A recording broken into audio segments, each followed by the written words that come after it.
नमस्कार दोस्तों, स्वागत है आपका हमारे चैनल पर। आज हम एक ऐतिहासिक घटना के बारे में बात कर 17 साल बाद किसी भारतीय प्रधानमंत्री ने नाइजीरिया का दौरा किया है।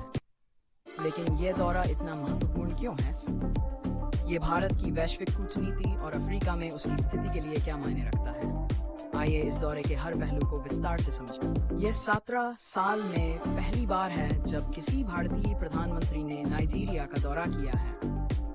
17 साल का अंतराल अंतर्राष्ट्रीय संबंधों की दुनिया में काफी लंबा होता है, लेकिन अब क्यों? हाल के वर्षों में अफ्रीका एक महत्वपूर्ण क्षेत्र के रूप में उभरा है, जहां अमेरिका, चीन और यूरोपीय संघ जैसी वैश्विक शक्तियां सक्रिय हैं। भारत, जो पहले से ही अफ्रीका के साथ सांस्कृतिक और आर्थिक संबंध रखता है, अब अपनी भूमिका को और भी मजबूत कर रहा है। पीएम मोदी का यह दौरा दर्शाता है कि भारत अफ्रीका के साथ अपने संबंधों को और गहरा करने के लिए तैयार है।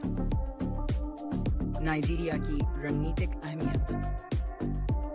नाइजीरिया की आर्थिक विकास दर, प्रमुख उद्योग जैसे तेल और गैस, और भारत नाइजीरिया के बीच व्यापार के आंकड़े।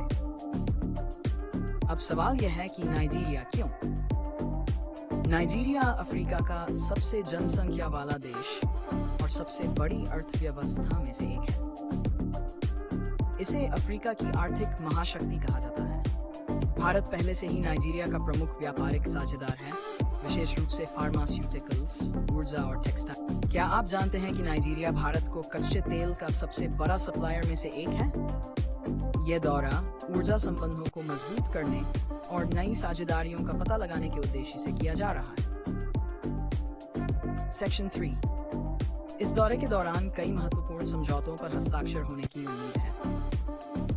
चलिए देखते हैं प्रमुख पहलू। 1. ऊर्जा साझेदारी। नाइजीरिया के तेल और गैस संसाधनों को देखते हुए दोनों देश ऊर्जा सहयोग को मजबूत करने पर काम करेंगे। डी. स्वास्थ्य और फार्मास्यूटिकल्स। भारत की मजबूत फार्मास्यूटिकल इंडस्ट्री से नाइजीरिया को सस्ती दवाओं की पहुंच मिलेगी। 3. प्रौद्योगिकी और डिजिटल नवाचार। भारत अपने डिजिटल पेमेंट सिस्टम जैसे यूपीआई को अफ्रीका में लाना चाहता है, जिसकी शुरुआत नाइजीरिया से हो सकती है।